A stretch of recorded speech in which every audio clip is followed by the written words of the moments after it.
Okay, we made it. We're a bit late. 10 games to get through. This is going to be a pretty quick show. Hopefully. 10 games is not always quick. Josh Giddey, very strong performance by him. Bowl remains relevant, as does Zach Collins. Let's talk about all of the action from Friday night. This is the Balls Deep post-game show. Well, I'm doing the exit here. This is the Friday post-game show. Let's go Balls Deep. I'm the type to get shit done. You the type to observe. March Madness on my speakers, but today's November 23rd. Got something loud in the blunt, yeah. I don't say what I want, yeah. Probably somewhere sunny getting tan. Foreign women in the sun, yeah. That's all that I need. That's all that I need. That's all that I need. Got my brothers with me. Got my brothers with me and my mama's healthy. That's all that I need. Welcome to the Balls Deep podcast, brought to you by Fantasy Basketball International. I'm Adam King. Find me on Twitter and Blue Sky at AdamKing91. Find us on Google Podcasts, Apple Podcasts, Spotify, YouTube, anywhere, everywhere you consume fantasy basketball content. We are also, as you know, part of the Old Man Squad at Old Man Squad on Twitter. Let's get straight into the game. Actually, no, let's start with Joel Embiid. Out for the season. We knew this was coming. No surprise. They are obviously exploring surgical options here. Most likely would be some sort of a meniscus replacement, transplant, whatever you want to call it. It's what we expected. No real surprise. The Sixers currently have the sixth worst record in the league. Their pick is top six protected. Otherwise, I think it goes to the Thunder. So everything points to them packing it in here, except for Paul George coming on his podcast and saying that he will be cutting back on the podcasting to focus on basketball and winning. Maybe he was having a joke. I don't know. If you're a Sixers fan, you sure as hell don't want them to be pushing for wins here. So, yeah, let's keep an eye on that. I put it up on Twitter. Yabusele is the ad. Upside is pretty limited. Adem Bona is probably the guy I think could have more value once we hit, well, we're in March already. So once we hit April, look, even before then, I guess it depends how much they want to use Andre Drummond. So there'll be a bit of a timeshare there. But at the moment, I think Yabusele is the guy that we want to target. All right, now let's get into the games.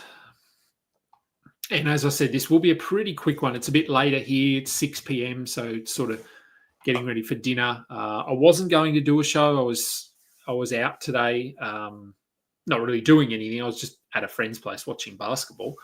But, got home a little bit late. It's hot. I was tired. But I'll do a show anyway because I figured 10 games is probably quite a lot to talk about. Denver at Detroit, comfortable win for the Nuggets. Detroit looked pretty tired in this one, to be fair, coming off a big win yesterday. 134 to 119, the Nuggets get the win. They were also coming off a back-to-back, but much more well-versed in playing second nights or on the second night of a back-to-back and needing to win. It's not something Detroit have been looking to do the last few years. For the Nuggets, usual suspects, Jamal Murray, Nikola Jokic, Michael Porter Jr., Christian Brown, who continues to play very well since moving back into the starting lineup. Zeke Nagy filled in for Aaron Gordon, but we don't need to pay any attention to him. Westbrook is... He's trending towards a drop. 21 minutes is not enough. 8, 4, and 2, steal and a block. It's not the worst line in the world, but they're really running with Christian Brown over him now. So that little, renaissance or not deja vu. I don't know. Anyway, the period of relevance for Westbrook appears to have come somewhat to an end. So I think we can move on from him. For Detroit, as I said, they look pretty tired in this one. Jalen Duren picked up early fouls. Don't worry about his 16-minute night. Tobias Harris, he's getting a bit older. Yeah, again, second night of a back-to-back. Cade was bad in this one. Beasley gave you some threes. Asar Thompson, probably the best story of the night. The minutes are still a little bit disappointing, only 26 of them, but 13 points, 4 rebounds, 5 assists, 5 steals. He's been on a tear lately on the defensive end. So we just keep riding it out. Look, 26 minutes is absolutely enough for him to be a must roster player, but we'd love to see him up in the 30 range. Maybe we get there, maybe we don't. We'll see, but make sure he's rostered. Schroeder returned, Fontecchio returned, but again, we're not paying any attention to this. The second and third stringers played a little bit more with this game being a blowout. Portland at Brooklyn. Portland get the win in the I don't want to win bowl over the Brooklyn Nets, 121-102 for the Blazers. Pretty good Klingon night, 12 and 7, 3 assists, 2 blocks, 28 minutes. That's probably his ceiling. So this is about as good as you're going to get from him. Shaden Sharp playing very well at the moment, 25 points. He was the starter in this one with Jeremy Grant out. And someone else was out, and I can't even think who it was. Man, it's been a long day. Denny Avdia was out. How did I forget him? So we got Chris Murray and Shaden Sharp.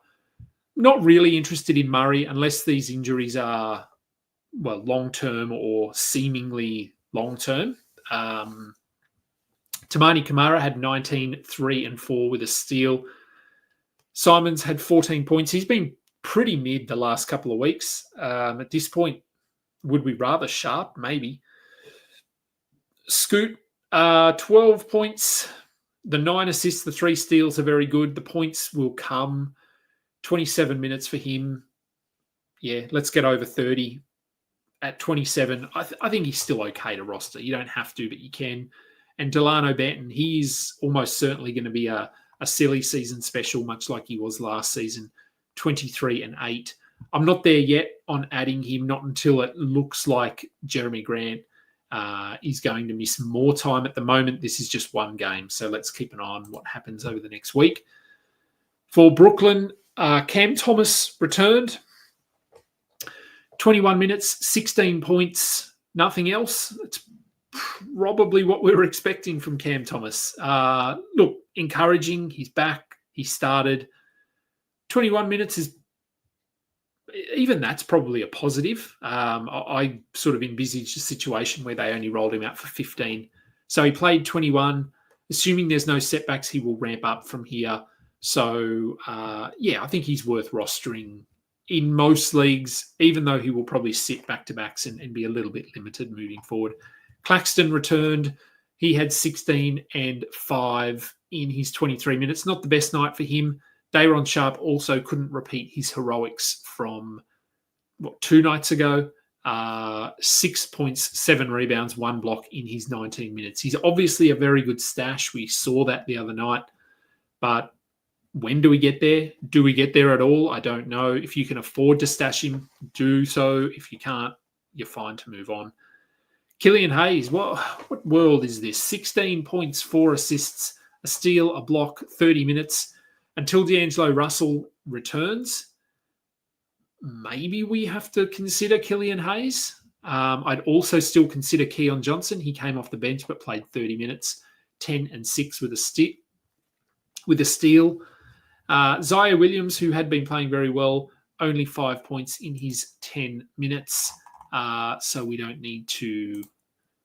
I don't think we need to worry about him too much. I'd rather have Keon Johnson at this point over Zaire Williams. Just checking if Zaire got injured in this one or whether they just... I don't recall seeing him pop up anywhere. No, it doesn't look like it. No, they just went in a different direction. Okay. All right. Game number 3, Cleveland and Boston. Very interesting game. Boston got out to a 20...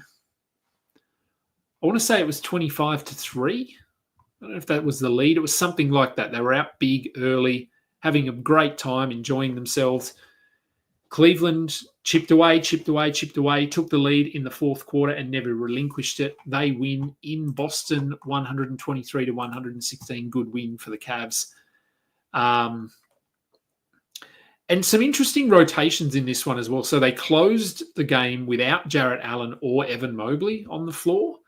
So they just went small. Boston were without Kristaps Porzingis in this one. And as we know, Al Horford is not really playing like a traditional center anymore. He's more of a slow kind of perimeter makeshift centre guy. So Cleveland just went with what was working, and that was a lot of small ball.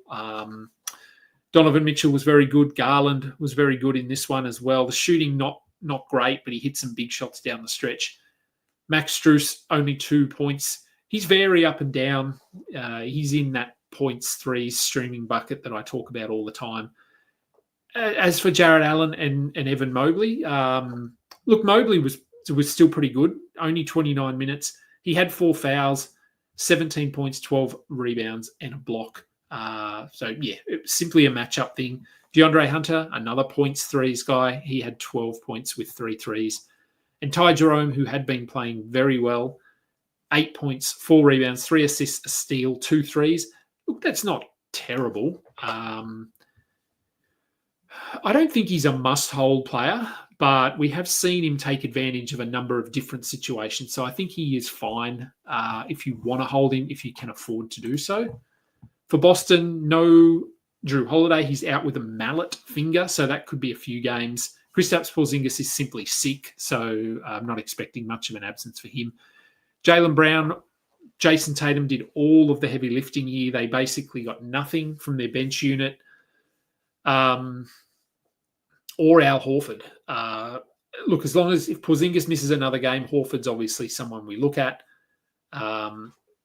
But he's not a reliable guy by any means. Peyton Pritchard, same can be said for him. Not a reliable player at this point. 6 points in 24 minutes.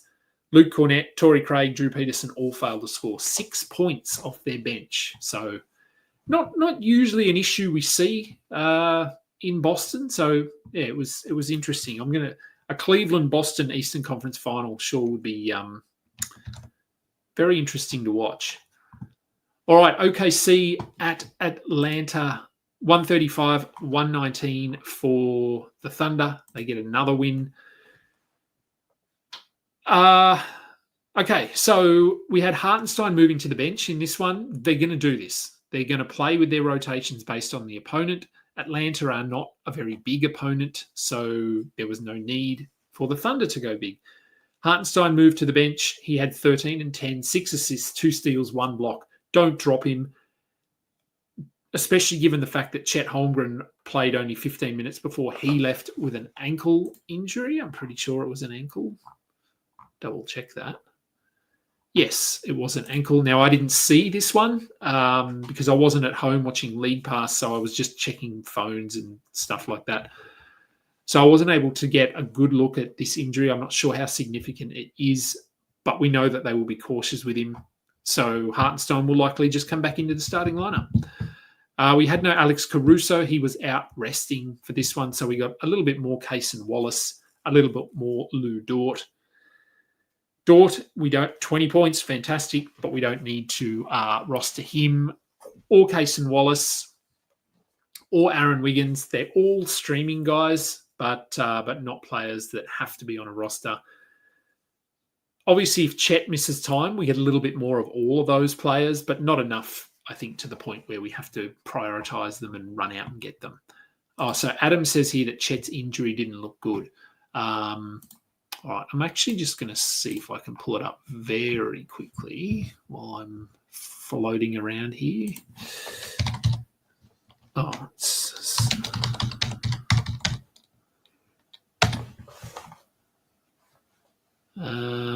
here we go. Rolled it when he landed.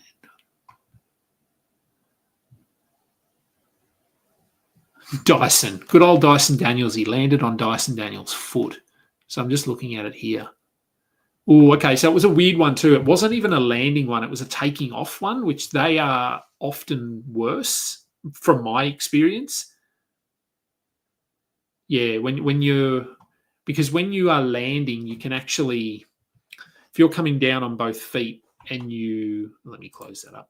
If you're coming down both feet and you land on, can't see my hand, you land on someone's foot, you can shift your weight to the other foot and withdraw or lift that foot up. When you're just running or planting your foot and it rolls, your other foot is in the air. So you have nowhere to go but down. So we'll see. Could be a few missed games.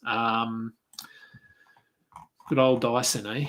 All right, let's talk about Atlanta. And let's talk about Dyson Daniels. 10 points, 4 rebounds, 3 assists, 2 steals, 2 blocks. Another very good defensive game. Missed his free throws, but that's okay. We'll forgive him there. Okongwu playing quite well at the moment. 23 and 13, 2 assists, 1 block. 35 minutes. So Clint Capella's just simply an afterthought at this point. Ricochet had 12 points with 9 rebounds in his 32 minutes. Don't need to roster him. Or Mohamed Gay. Karis LeVert, George Niang, I think are both okay. LeVert, as we know, he does a little bit more. Pretty decent line here for him. 23, 3 and 3 with 2 steals in 27 minutes. He's basically playing the DeAndre Hunter minutes, but he gives you a little bit more on the defensive end and can give you some assists as well. So I don't mind him. And George Niang, like I said, can be rostered if you need points and threes.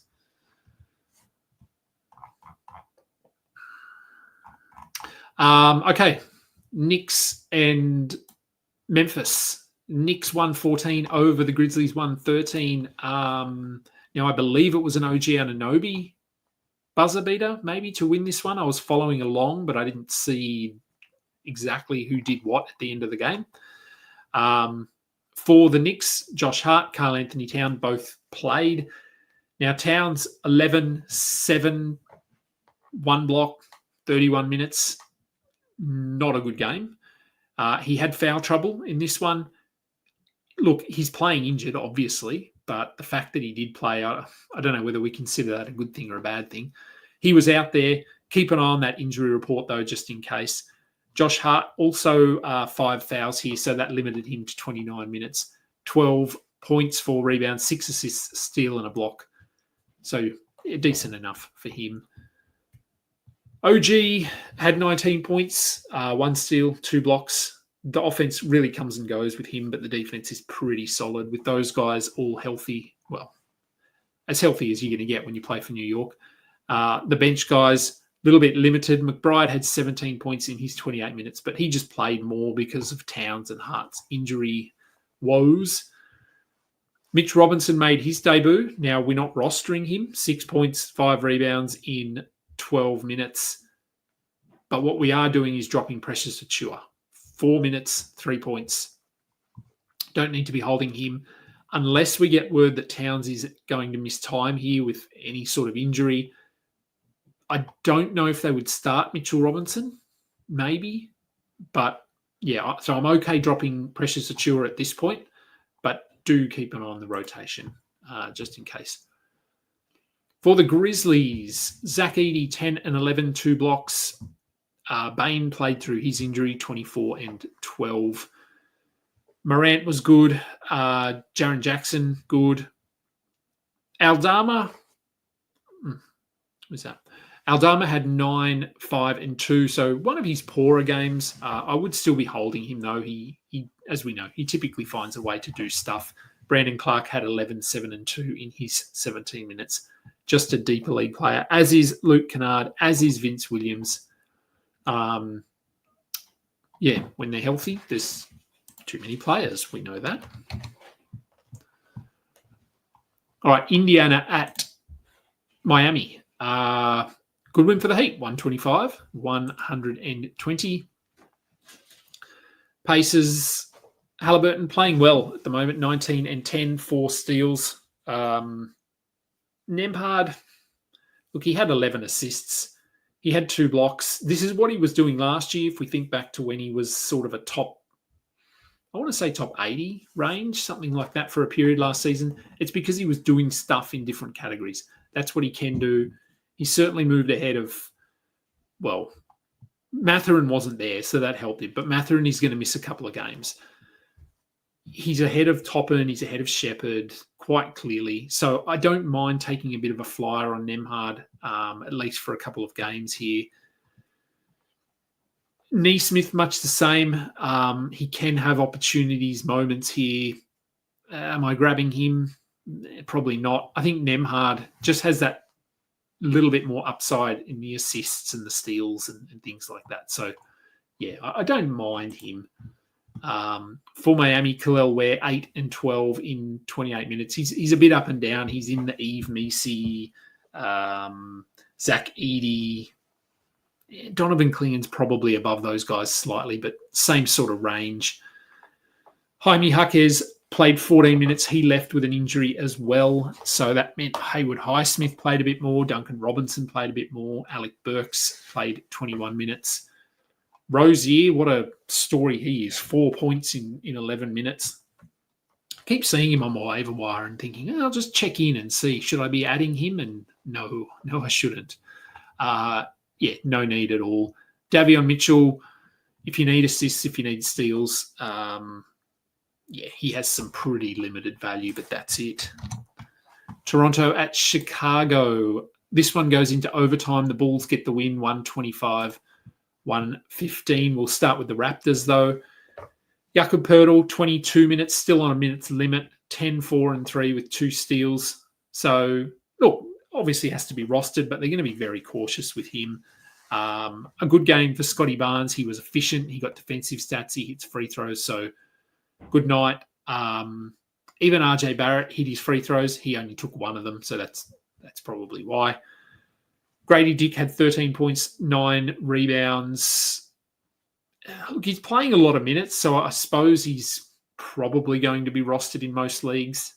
Quickly had 23, 5, and 5 in his 32 minutes. Beyond those guys, I still like Orlando Robinson. Maybe we get to a point where he's someone to consider. He had 12 and 8 in this one, 3 assists, 1 block, 24 minutes. Yeah, sure. I would have him in a stash discussion, but I'd have players well ahead of him in that discussion as well. So I don't think we need to pay too much attention to that one.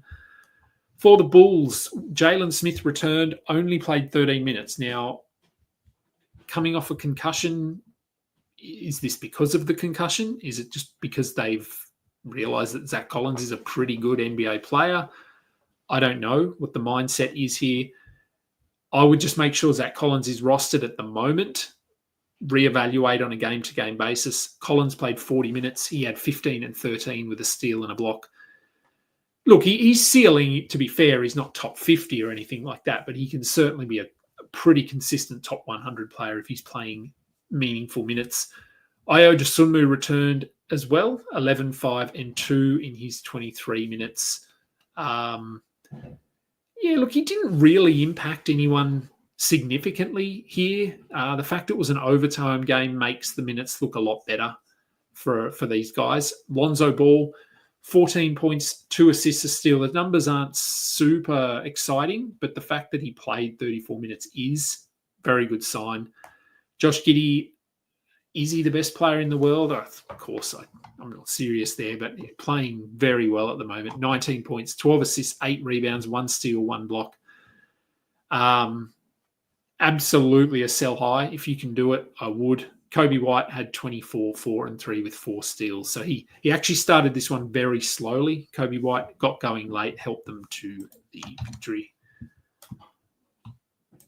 All right. What do we got? 3 left. Pelicans fall to the Suns. So the Suns get a much-needed win. For the Pelicans, also on the second night of a back-to-back, they looked a bit flat here. Trey Murphy, only 10 points.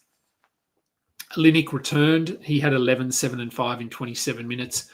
27 minutes a night is absolutely must-roster territory for him, but he is not playing back-to-backs, it would seem. So if he fits your build, if you can deal with the missed games, he's okay. Bruce Brown is sort of in that discussion as well. 10 points, 4 rebounds, 3 assists, 2 steals in 29 minutes. So, yeah, I think he's okay. Hawkins had 24 points with 3 threes. He does this from time to time. I'm not chasing this one. Eve Messi had 24 and 5 with a block. Probably, is that a career high? I'd have to go and have a look. It'd be close to a career high for him. Look, we thought without Zion, we'd get some more Karlo Matkovic in this one. We didn't. 22 minutes, 2 points, 5 rebounds. He's fine as a stash, but again, I don't think you need to be rostering him. And Alvarado, he just seems to have sort of faded a bit here. 4 assists, no steals, 3 points, 23 minutes. There will be a period where I think he has to be rostered again. Maybe it's for a week, maybe it's for 2 games or 3 weeks. I don't know. Based on the last couple of games, I'm okay moving on from him. All right, for Phoenix, Nick Richards playing very well at the moment. 19 and 12 with a block. Bol also playing very well. 25 points, 3 rebounds, 2 blocks. I'm sure he's rostered now. No, I don't want to scan my computer. I'm sure he is rostered, but just make sure he's not floating around. I'm pretty sure this is not going to last, but while he's playing big minutes, we know that he can put up numbers. There was no Bradley Beal again in this one, so Tyus Jones stuck in the starting lineup. He gave you 6 assists and a steal. I guess you could view that as a positive. I don't think we need to be rostering him.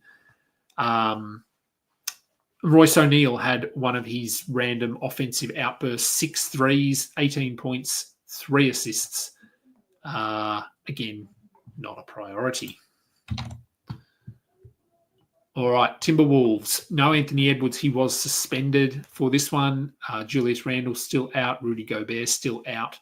And they fall to the Utah Jazz, 117 to 116. For the Wolves, priority here, what I'd be doing is making sure DiVincenzo is rostered. He played 26 minutes. It was the second night of a back-to-back. He's already playing more than Mike Conley. So, yeah, I think he has to be rostered. Terrence Shannon is interesting. 17 points, 5 assists, a block, 28 minutes. Now, obviously, not having Anthony Edwards, Julius Randle, Rudy Gobert helps him, helps Jalen Clark. It helps all of these guys, to be fair. Edwards will be back for the next game. We're getting closer to Randle and Gobert returning as well. So at this stage, I think McDaniels, Reed, DiVincenzo from this game are the 3 that we have to roster, and then you stream as required based on who's available. All right, for Utah. So no Larry Markkinen, but John Collins returned. Colin Sexton returned randomly. Didn't even get an upgrade or anything. He was just available. So what does this mean for the rotation? Jordan Clarkson was also out. I would say Colin Sexton basically doesn't play back-to-backs rest of the way, much like Jordan Clarkson is doing and Walker Kessler is sort of doing. It's just going to be a mess.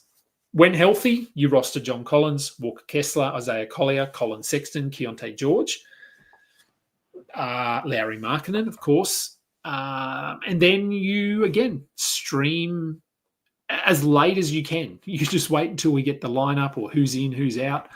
Sensabar has been playing very well. Limited minutes, but he had 17 points. Filipowski, we know whenever Kessler misses time, we add Filipowski. He's sort of doing enough. He had 11 and 13 in this one. So it's a double-double. There's not much else to it. 22 minutes, pretty borderline. But Kessler, look, I mean, not a great matchup for him against the Timberwolves, who are running Naz Reid at their center. Yeah, so not a great night for Kessler. He had 9 and 13 with 2 blocks. So the numbers are still fine, but only 26 minutes here. They just didn't need him out on the court as much as usual. And the last game of the night, the Clippers fall to the Lakers 106 to 102. For the Clippers, still no Norm Powell, so Chris Dunn remained in the starting lineup. He had 4 steals, been a very, very strong source of steals. Until Powell is back, I think we roster Chris Dunn. Derek Jones, I don't think we need to roster him. 8 points, 4 rebounds. Kawhi shot the ball terribly. 2 of 6 from the line. He was 1 of 5 from the line as well. So, look, 21, 4 and 3, 2 steals is fine. He's certainly not the Kawhi of old, but he looks pretty healthy. He's out there, so that's all we can ask for. And Ben Simmons, 2 points in his 16 minutes. We can move on from him as we can from Bogdan Bogdanovic. For the Lakers, LeBron, very good. Luka, very good.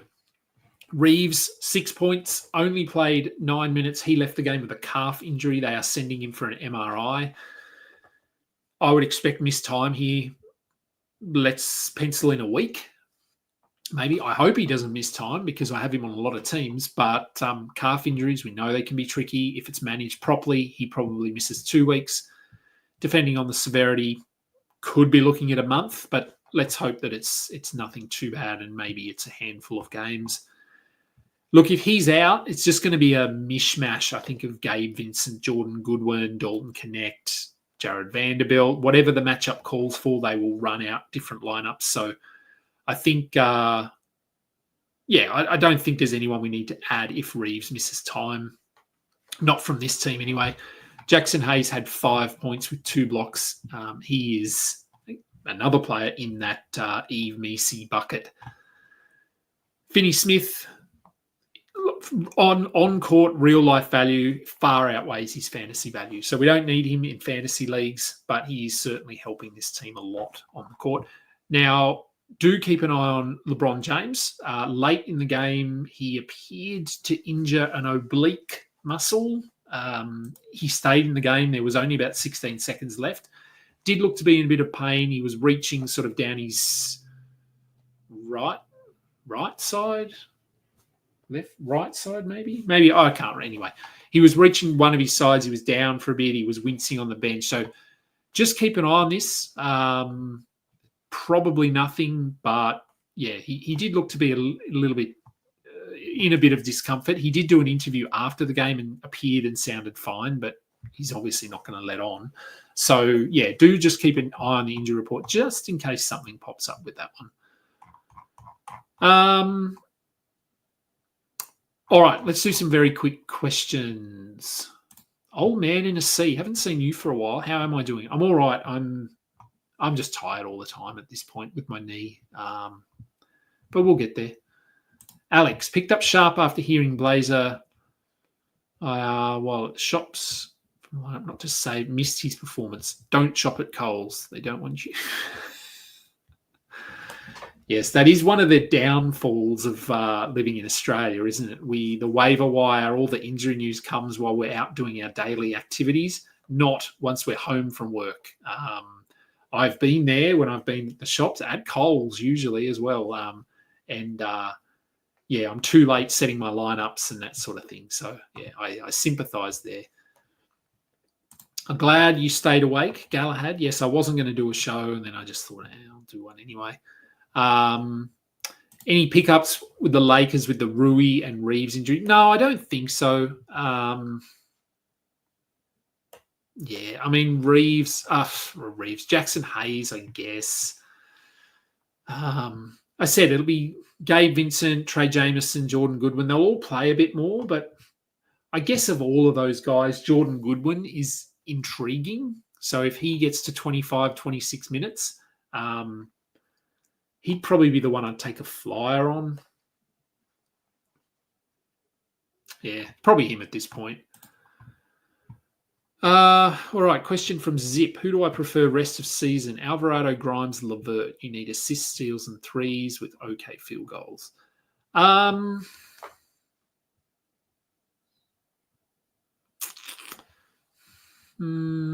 probably might go LeVert. Maybe. I just think his role is the most consistent. He's going to play 30 minutes off the bench. Atlanta need him out there. They're trying to win. Pelicans, who knows? Alvarado's very up and down. Grimes, I think, he's a little bit one-dimensional. He's sort of points only, or points and threes, I guess.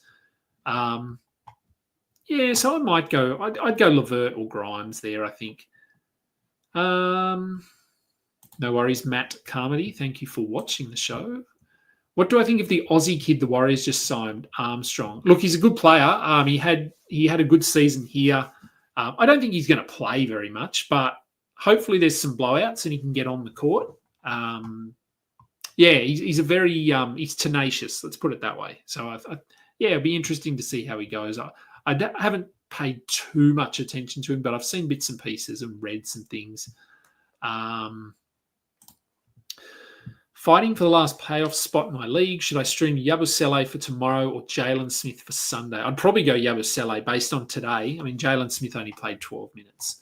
So, look, maybe he will play more than that. I think this was the result of a coming back from injury kind of thing. But Yabusele, I think he's going to play 30 minutes. Yes, Adam, it was a good night of basketball. Ricardo, should I drop Keontae for Zach Collins? No, I wouldn't do that.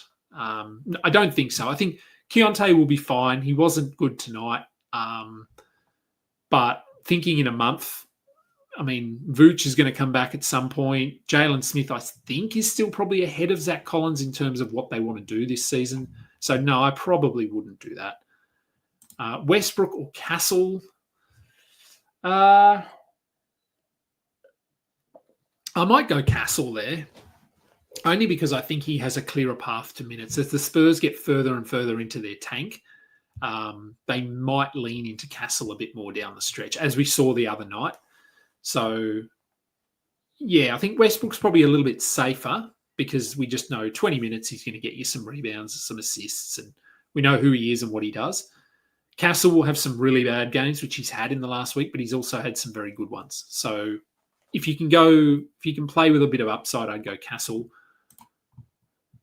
Would I be adding Biombo? Bassey's injury doesn't sound good. So he's very, very unexciting. But if all you need is rebounds and some blocks, sure. They have signed him too. So I guess that might indicate to us that Bassey is not coming back anytime soon. Joseph, you had good bigs, but your team is falling apart. Gobert doesn't have a timetable.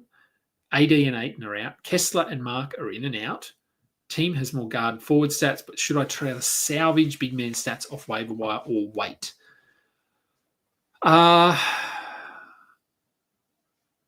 Yeah, look, I mean, Kessler and Mark Williams, that's right. I mean, they are gonna alternate games, so there's nothing we can do about that. I think Gobert will come back soon, so I'd probably wait him out. He was playing reasonably well, although Randall will also be back, which is going to impact him. AD, I have no idea. Ayton, I don't think he comes back. So, look, you're going to be pretty short-handed. I don't know what your waiver wire looks like, but look, maybe it's depending on what your guard forward players look like. I mean, have a look at your standings if you can, or stats over the last couple of weeks and have a look at where you sit. Maybe it's pretty late in the season to shift, but maybe you could shift and offload Kessler, Mark Williams, and try and punt blocks and things like that. I don't know. It's a pretty drastic move, but yeah. I mean, look, maybe you can get some guys off your waiver wire. Maybe you can get like a Donovan Clingan or an Eve Messi or something like that. I don't know. Who do I prefer between Dante or Grimes?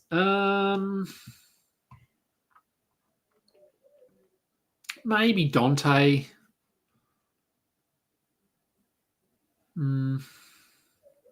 Dante's probably a little bit safer, very slightly. It's pretty close. What else have we got? Castle, Chet. We've got the Chet injury. Yep. OG game winner. Okay, very good. How long do I think Norm Powell is out? I think he was questionable tonight, so I think maybe he's out for another game or two. But I don't think this is a significant multi-week absence or anything like that. Chad's around. Even if Towns misses time, there are reports the Knicks are looking to bring in Moses Brown. We don't believe in Precious. Yeah, look, I mean, Precious, we know who Precious is. He can put up numbers, but he's not a great player.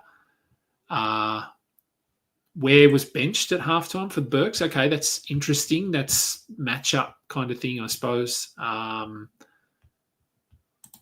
right, better hold from Admiral Nida. Scoot Keontae or use as a streaming spot. I think both of those guys are better than... they're probably better than streaming, depending on how many moves you have. If you've got unlimited moves, then I'd probably stream. If you've only got like 2 a week or something like that, I'd probably prefer Keontae just at this point.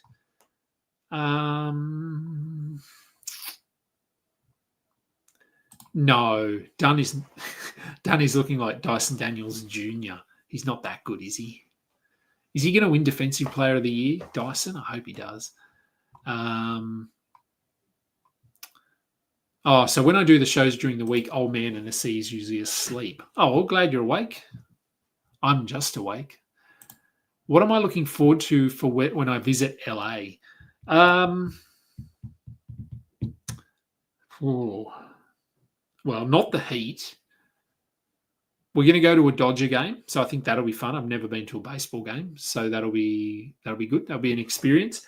And I think we're going to go to Universal Studios, so that'll be fun as well. They're probably the two places that we know we're going to visit. We might try and get down to Venice Beach just to go there. I'm not a beach person, but it's still, I think, be cool to say that we went there. So they're probably the things that I'm looking forward to. And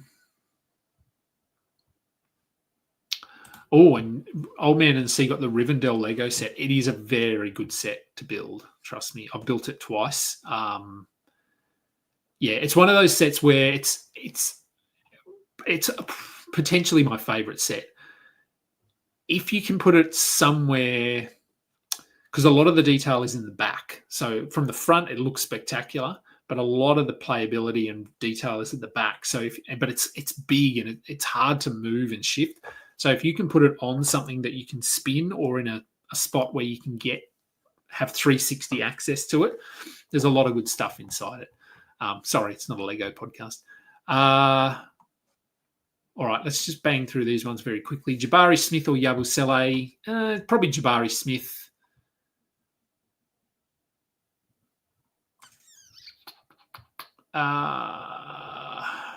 LeBron at 40, rolling as a top. LeBron is crazy. Yep. Am I a fan of Red Rooster chicken? I don't mind Red Rooster. Actually, I have one. It's probably a 3-minute walk from my house. Very close. If Chet's injury is serious enough to rip him out for fantasy playoffs, who's the best centre to pick up? Saar, Collins, Olynyk, Post, Bismack, Edie. That's a lot of centres on your waiver wire. Just pick one and see. I would probably go of those guys there.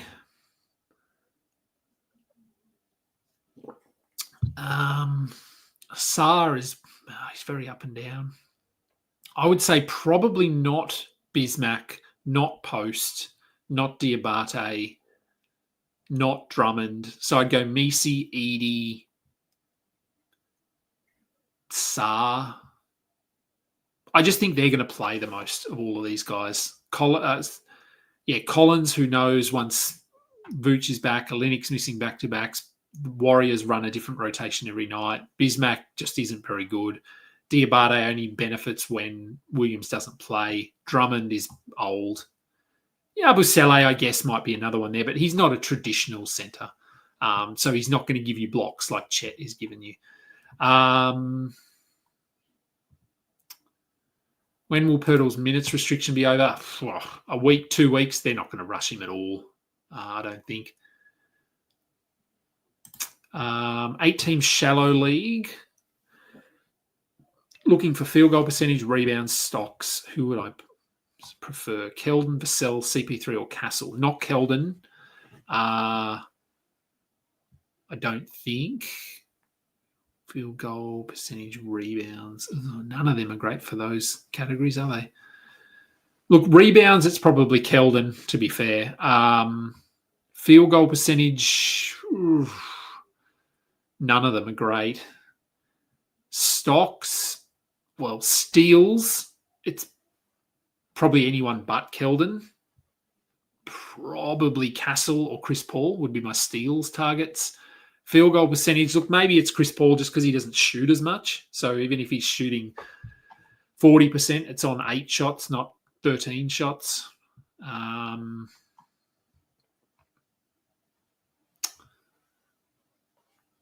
Formula One Lego sets dropped today. No, I'm not a Formula One fan. I do know that they dropped, but yeah, no, I'm not a Formula One fan. Zach Collins or Yabusele? Yeah, Yabusele. if you have Kessler, Easton, I suppose that's Easton, Tari Easton, and Porzingis, is this a liability? In some respects, I suppose, because they're going to miss games. But they're not alone in that situation. A lot of players miss games. So, yeah, look, I mean, it's not ideal to have multiple players who are not playing back-to-backs, but it's also probably not something you can avoid either. Look, and Porzingis, I mean, he's just been sick, so a bit of bad luck there. Dyson should win Defensive Player of the Year. I know he should. Let's see if he does. Hit up Portillo's or Portillo's. I don't know how that is pronounced. When I'm at Universal, will do. I did see that Lego made a Miles Turner statue. Wish I could get one. Matt Carmody says that you also get Portillo's. I have to look it up. Is it Mexican? I suppose it's Mexican. Restaurant chain. American fast hot dogs, street Polish, Italian beef. Okay, so it's not a Mexican. I thought. Oh no, so it's Portillo's, not okay. All right, we'll give it a look for sure. Oh, it's a Chicago. Oh, and it's hot dogs. Okay. Well, I love hot dogs, so I will give that a look. What do I do if a guy ends up not fitting my build but is too good to drop? Stuck with Pirtle. No one wants to trade for him. Yeah, look, it's a fair question. And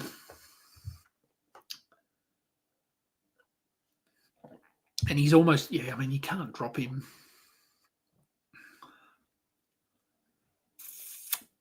I don't know. I mean, look, I guess you can throw out some sell low offers if that sort of makes sense. So if no one wants to trade for him at all, I mean, how hard have you offered? I guess if you just say that he's available, which is probably what you've done. Jakob Poeltl is available and no one has got back to you. If that's the case, then, I guess not much you can do unless he's actually hurting you in categories, which he could be in free throws and no threes. Depends who's on your waiver wire. Maybe there's someone, but it is a tough call to make. That's a Lego question and a Portillo's question. All right. That'll do. I'm going to get out of here. I will be doing a show later tonight with Matty G. I don't know if we're doing it live, 8:30 our time, so in about 2 hours. Don't know if it's live or whether, I don't know how he's doing it, but that if it's not live, it'll be out tomorrow. He's pretty quick with all of that. So we will be there. There will be a post-game show tomorrow. Should be anyway. Let's say 80%. Yeah, just to be safe. But that'll do. Please go download. Please go like. Please go subscribe. Thank you, everyone, for watching along with me. I'm Adam King. This has been the Balls Deep post-game show. Until next time, catch ya. You just listened to another episode from the Fantasy Basketball International Podcast Network. Thanks for joining us.